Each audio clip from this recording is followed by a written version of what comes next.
Alright YouTube, today we're here at the Junkyard pulling a transmission for our LS. We found an old busted down Cutlass with a pretty nice engine in it. Transmission. We were gonna get that Corvette over there, or this Corvette in transmission, but I don't know, maybe we should have.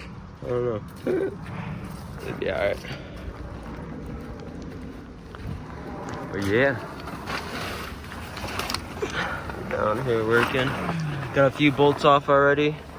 Just lowered the engine to get the transmission bolts off the engine.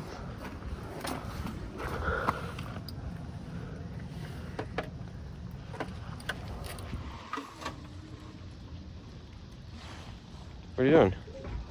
Keep pulling it.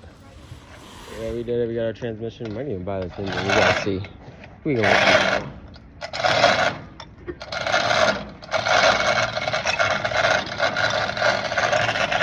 Ding dong.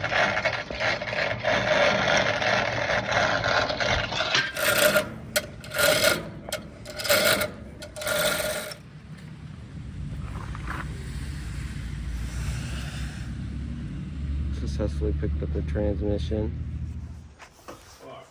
Alright, we got the transmission in the garage. Got it all cleaned up. Looking nice. Gonna drop the pan. See what the oil's looking like, or the transmission fluids. Putting the shocks back on. But yeah, today was definitely a success. It was cold, but we did it. Stay tuned. We're probably going to be doing some other shit around here today, so check it out.